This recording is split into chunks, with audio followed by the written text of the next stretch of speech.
The billionaire tycoon froze when he saw his missing daughter's pendant on the Maid. The October rain drummed against the floor-to-ceiling windows of the Manhattan penthouse, casting shifting shadows across the marble floors. Richard Blackwood stood motionless, his coffee cup suspended halfway to his lips, steam curling upward in the air-conditioned silence. The Forbes cover featuring his latest acquisition lay forgotten on the mahogany desk as his steel-gray eyes fixed on something that made his blood run cold. There, around the neck of his new housemaid as she dusted the antique bookshelf, hung a delicate silver pendant, heart-shaped, with tiny diamonds forming the constellation Cassiopeia. The same pendant he had given his daughter Emma on her 16th birthday, 3 years before she vanished without a trace. "Excuse me." His voice came out rougher than intended, causing the young woman to startle. She turned, her dark hair catching the afternoon light filtering through the storm clouds. She couldn't be more than 25, with olive skin and nervous brown eyes that reminded him painfully of someone he'd tried to forget. "Yes, Mr. Blackwood?" Her accent carried traces of the Bronx, mixed with something else he couldn't place. She clutched the feather duster against her chest, the pendant catching the light. "That necklace," he said, setting down his cup with trembling fingers. "Where did you get it?" Maria Santos had been working for the Blackwood family for only 2 weeks, but she'd already learned to read the dangerous quiet in her employer's voice. The billionaire tech mogul who owned half of Silicon Valley's most successful startups was known for his ruthless business tactics. But right now, he looked like a man who'd seen a ghost. "It was my mother's," she said carefully, instinctively, taking a step back toward the door. "She gave it to me before she died." Richard's knees nearly buckled. Emma had been wearing that exact pendant the night she'd stormed out of this very penthouse after their worst fight. The one about her trust fund, her reckless friends, her refusal to join the family business. The pendant was custom-made by Cartier, one of only 3 in existence. He'd kept the matching pieces locked in his safe, unable to bear looking at them. "Your mother," he repeated, his voice barely above a whisper. "What was her name?" "Isabella Santos," Maria replied, her fingers instinctively moving to protect the pendant. "Why? Is something wrong with it? I can take it off if—" "No." The word came out sharp, desperate. Richard forced himself to breathe, to think like the calculated businessman he'd always been. But his mind kept racing back to that night 5 years ago when 19-year-old Emma had screamed that she hated him, that she never wanted to see him again, that she'd rather die than become another corporate puppet in his empire. The police had found her car abandoned near the George Washington Bridge. Her credit cards were never used again. No body was ever recovered. For 5 years, he'd hired private investigators, offered rewards, followed every lead that went nowhere. His ex-wife Catherine had blamed him entirely before retreating to their house in the Hamptons, where she now lived as a virtual recluse. "Maria," he said, trying to keep his voice steady as he approached her slowly, like she might bolt at any moment. "Tell me about your mother. Where was she from?" The young woman's eyes darted toward the exit, clearly sensing the strange intensity radiating from her employer. She'd taken this job because it paid well enough to support her younger brother's medical treatments, and she couldn't afford to lose it over some family heirloom that apparently meant something to the boss. She never talked much about her past, Maria said honestly. She was sick for a long time before she died last year. Cancer. She came here from somewhere else when she was young, but she never said where exactly. "Mr. Blackwood, I really need to finish. Please." The word came out broken, stripped of all his usual authority. "Just tell me anything you remember about her, anything at all." Outside, the storm was intensifying, and Maria could hear the wind howling around the building's corners. She looked at this powerful man who could buy and sell companies on a whim, and saw something she'd never expected. Raw, desperate hope, mixed with a pain so deep it seemed to have carved permanent lines around his eyes. "She used to have nightmares," Maria said quietly. "About water, about drowning. And sometimes she'd hold this pendant and cry, saying she was sorry for the choice she had to make. The next morning dawned crisp and clear, but Richard hadn't slept. He sat in his home office surrounded by boxes of documents he'd pulled from storage. Police reports, private investigator files, hospital records, anything connected to Emma's disappearance. His usually immaculate appearance was disheveled, his expensive suit wrinkled from sleeping in his chair. Maria arrived for work at her usual time, 7 a.m. sharp, but found her employer waiting for her in the kitchen with bloodshot eyes and a manila folder thick with papers. "I need to show you something," he said without preamble, gesturing for her to sit at the marble kitchen island. The morning light streaming through the windows seemed harsh, unforgiving. "Mr. Blackwood, I really should start on the guest rooms. Please." He slid a photograph across the counter. "Just look at this." Maria's breath caught.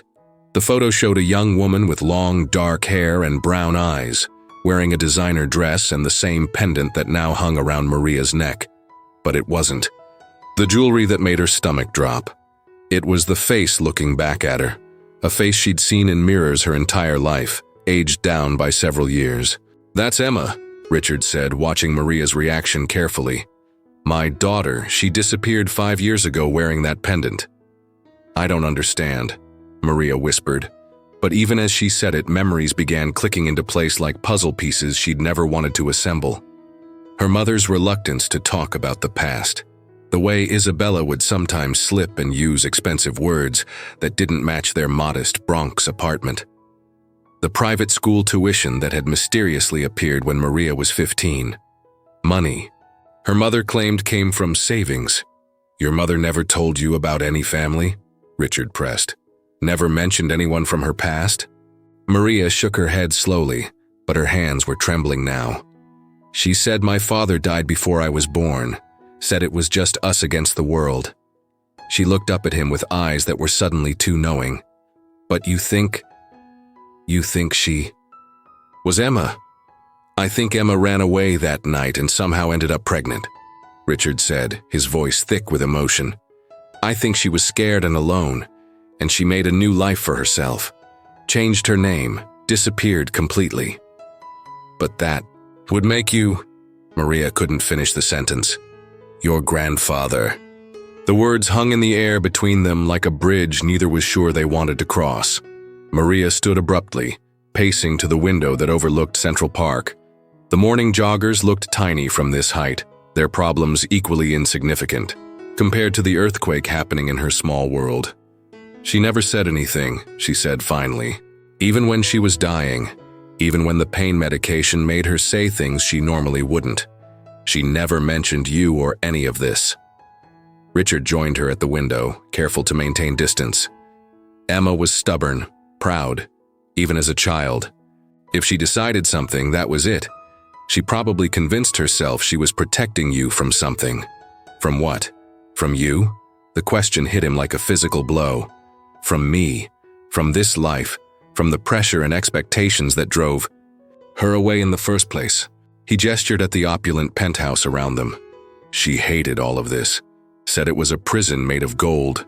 Maria turned to study his profile, seeing Emma's stubborn jawline reflected there, the same determined set to his shoulders that she recognized from her own mirror. "She worked 3 jobs to keep us afloat," she said quietly.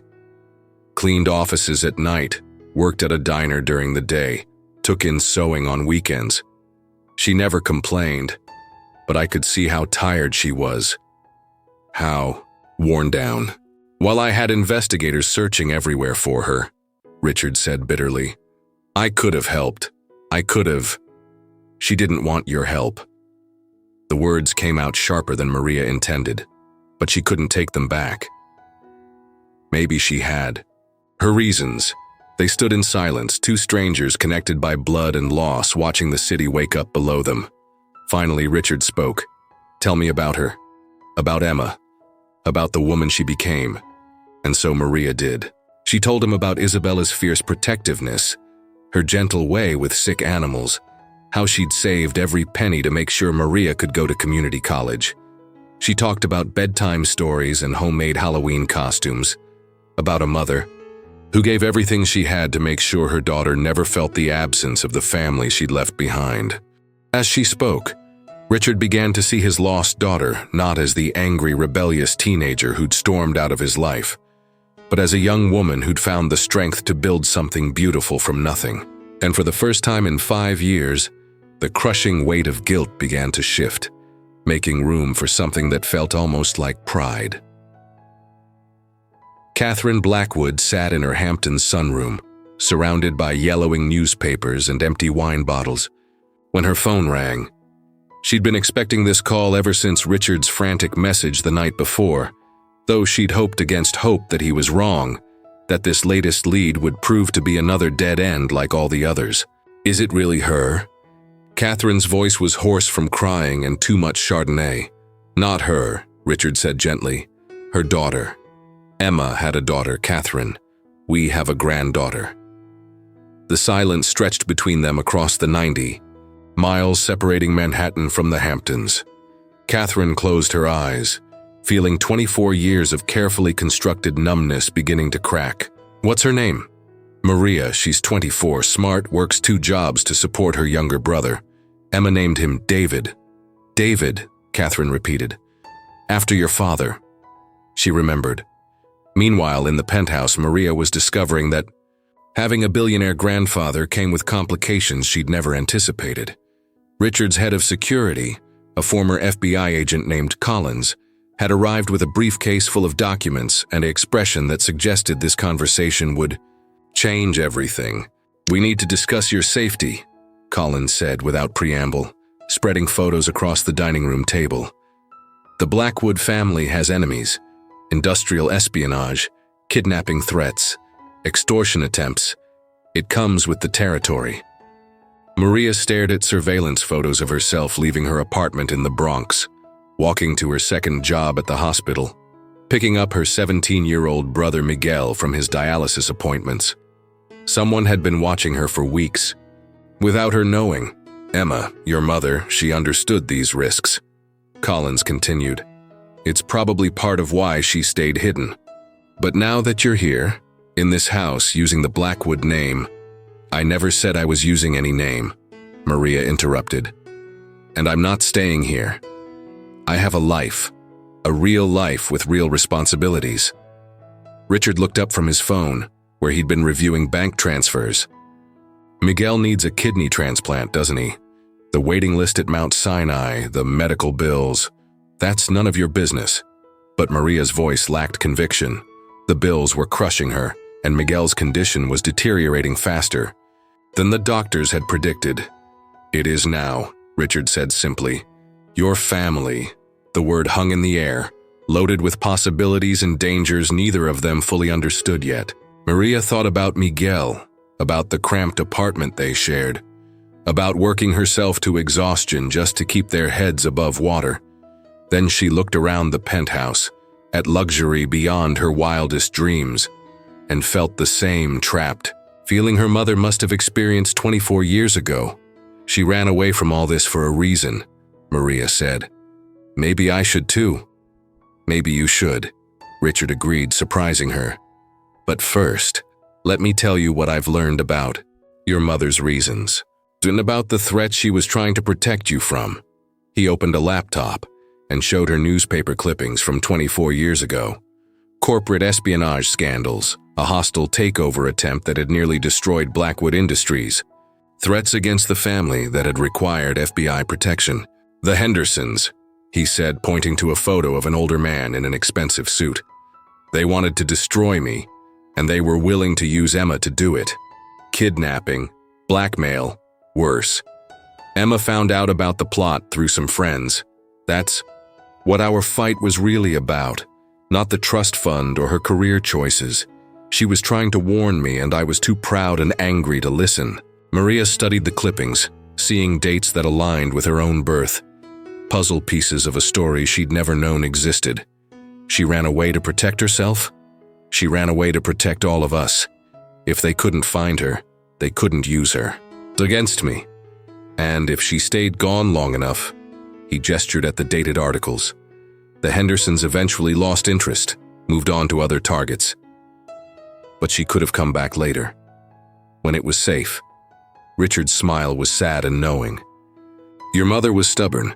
Once she made a decision, once she committed to a path, and by then she had you, a new life. Maybe she convinced herself you were better off without all this. He gestured around the opulent room.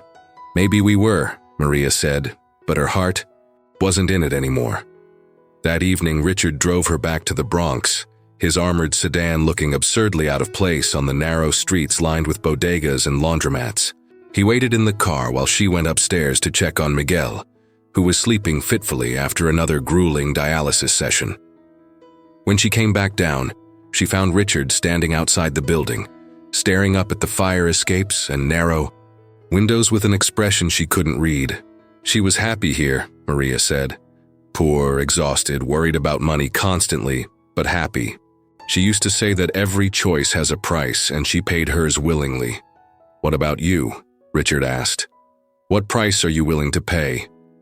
Maria looked up at the lit window of their apartment, where Miguel was fighting for his life with the stubborn determination he'd inherited from their mother. Then she looked at the man beside her, whose eyes held the same determination, the same fierce protectiveness that had driven Emma to disappear rather than risk her family's safety. Guess we're about to find out, she said. The call came at 3 a.m., jolting Richard from the first peaceful sleep he'd had in weeks.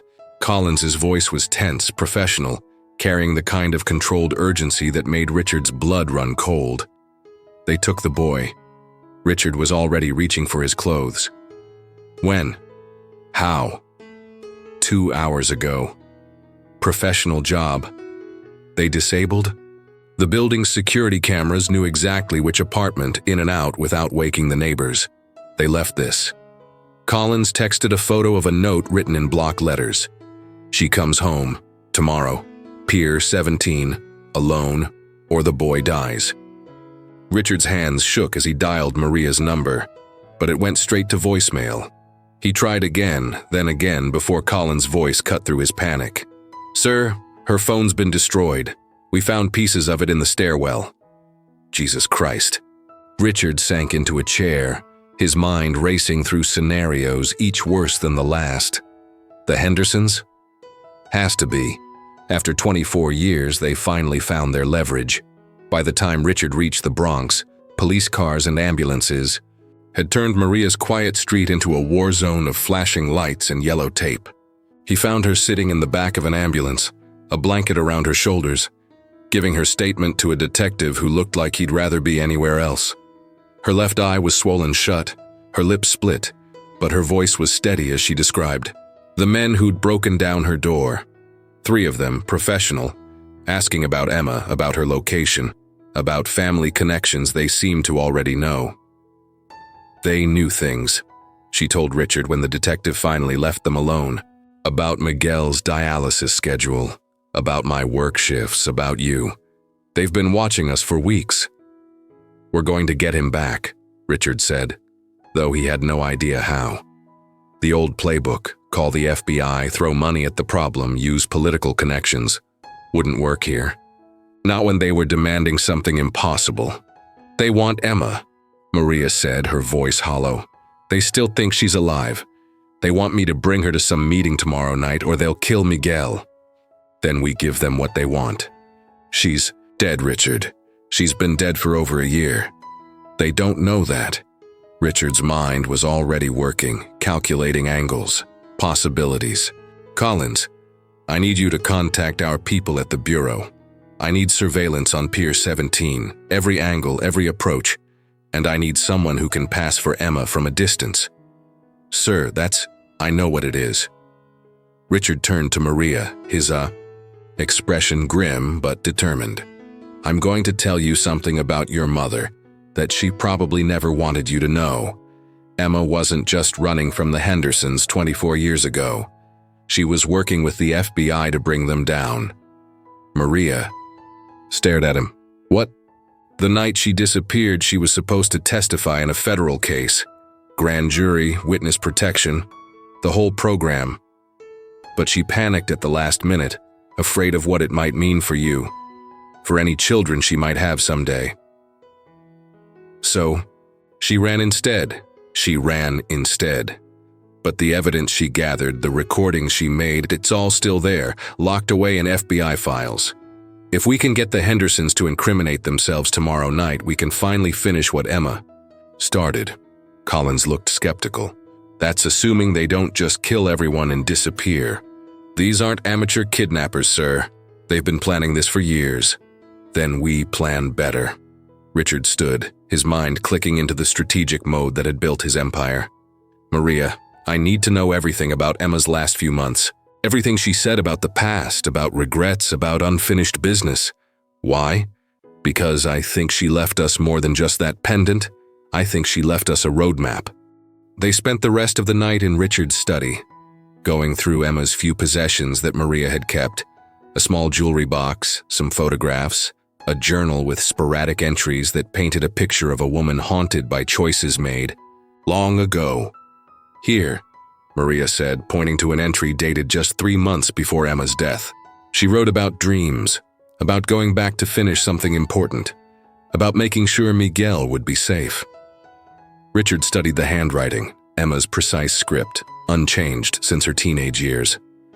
She never stopped thinking about the Hendersons, never stopped worrying they'd find you. She was dying, Maria said quietly. Maybe she thought about turning herself in, finishing the case, making sure they couldn't hurt anyone else. Maybe she did more than think about it. Richard picked up his phone. Collins, I need you to check something. FBI files, ongoing investigations, anything connected to the Henderson case that might have been reactivated in the last year. As they waited, Maria walked to the window overlooking the park where early morning joggers were beginning their routines, oblivious to the life and death drama playing out in the tower above them. She always said every choice has a price, Maria said. What if the price for saving Miguel is finishing Emma's work? What if that's why all this is happening now? Richard joined her at the window, seeing in her profile the same determined expression Emma had worn when she'd made her impossible choices 24 years ago. Then we pay it, he said simply. Together. Collins's phone rang, breaking the moment. After a brief conversation, he hung up with an expression that mixed surprise with something that might have been respect. Your mother, he said to Maria. She never stopped working the case. The FBI has been in contact with her for the last 2 years. She provided updated intelligence on Henderson operations, helped them track money laundering, weapons trafficking. She was building a case to end them permanently. But she died before she could finish it, Maria said. No, Collins said, holding up a thick file. She finished it. She just never lived to see them arrested. The FBI was planning to move next month. Then we move tomorrow night, Richard said. We finish Emma's work, we save Miguel, and we end this, once and for all.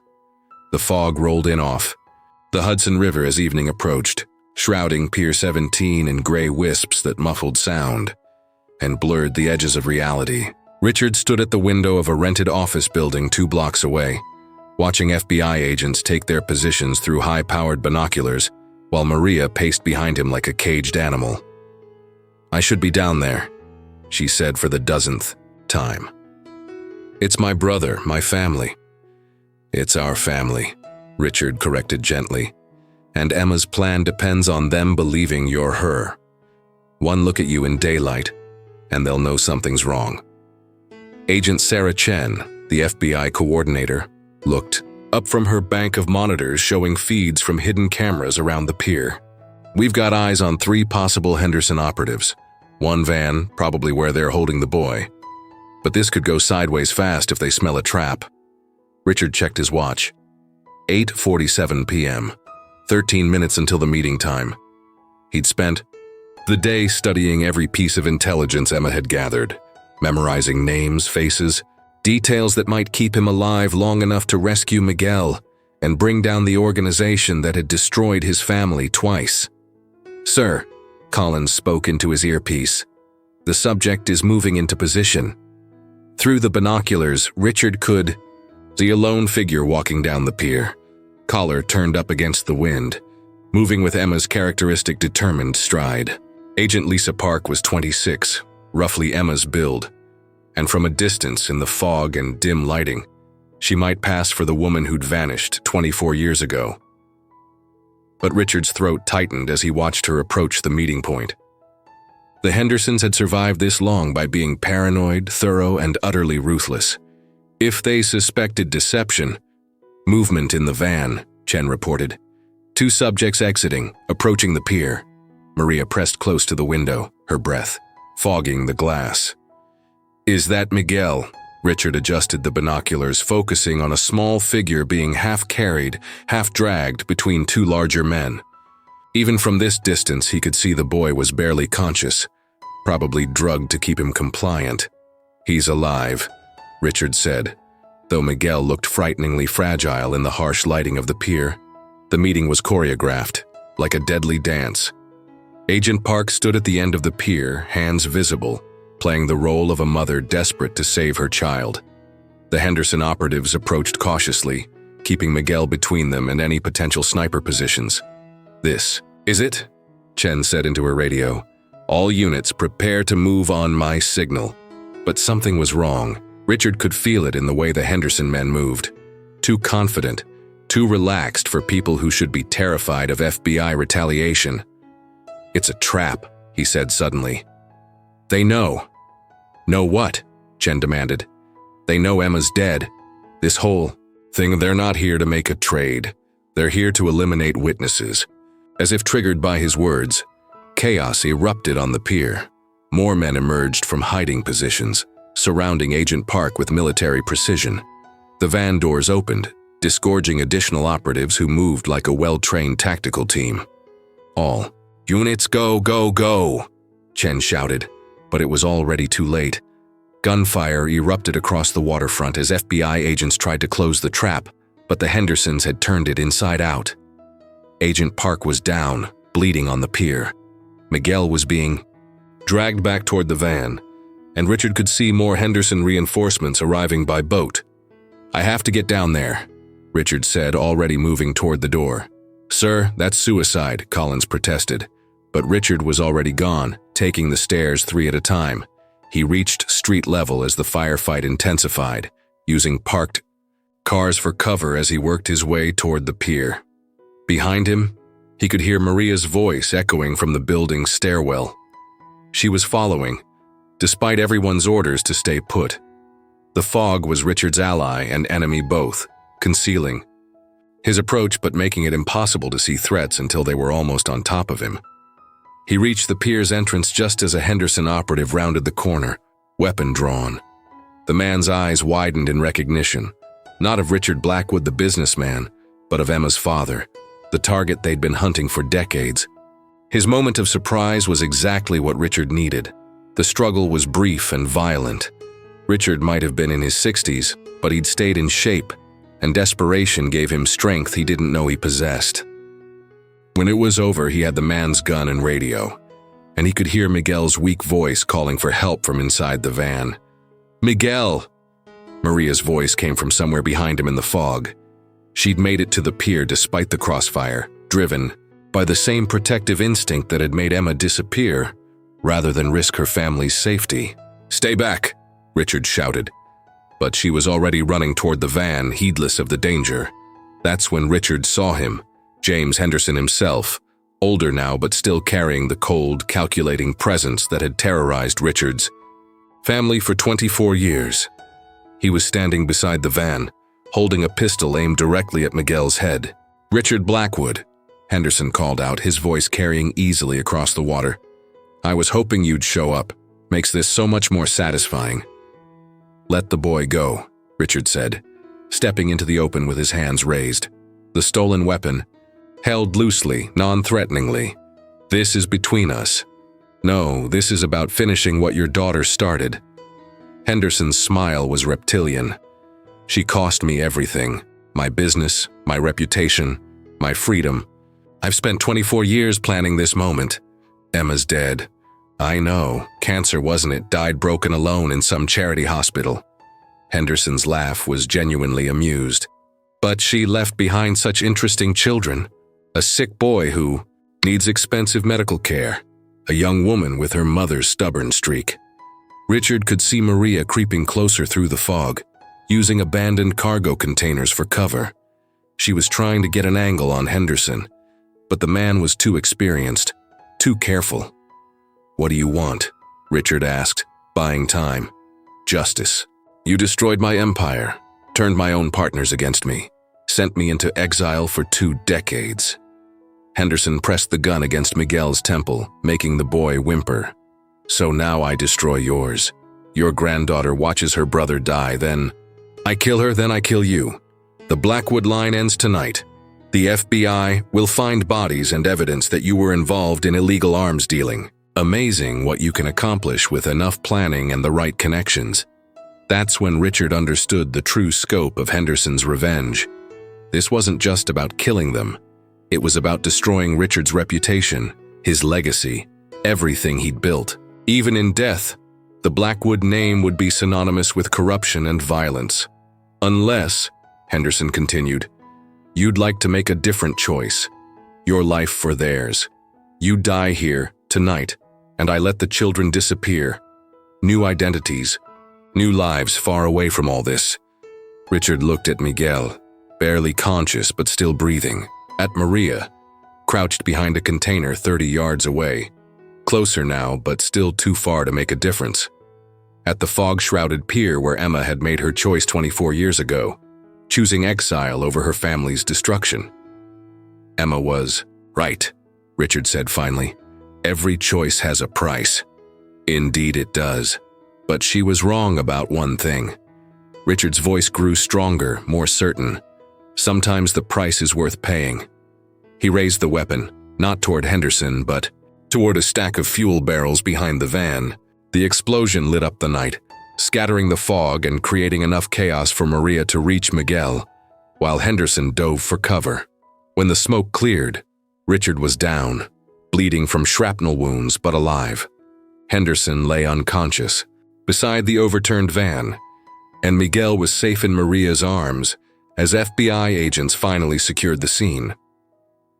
Later, in the hospital, as doctors worked to save Richard's life and Miguel received the emergency medical care he desperately needed, Maria sat holding her mother's pendant and thinking about choices and their prices.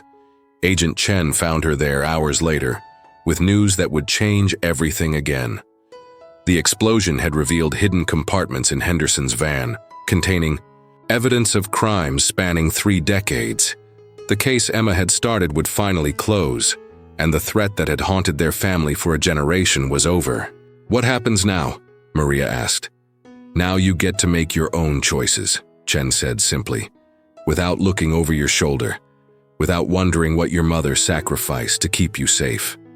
6 months later, Miguel was recovering from a successful kidney transplant. Richard had been a perfect match, something that had surprised no one who understood genetics and everything about the family that had found each other in the most unlikely way. Maria stood in the penthouse, no longer as an employee but as family, watching her grandfather teach her brother chess while the sunset painted Manhattan in shades of gold. She touched the pendant at her throat, thinking about Emma's words. Every choice has a price, but some prices, she was learning, came with rewards that made them worth paying. And some families were strong enough to survive anything, even 24. Years of separation, secrets, and fear. The Blackwood legacy would continue, not through corporate empires or financial success, but through the bonds forged in crisis and strengthened by truth. Emma's final gift to her family wasn't just survival. It was the chance to choose love over fear, connection over isolation, and hope over the shadows of the past. In the end, that was worth any price at all.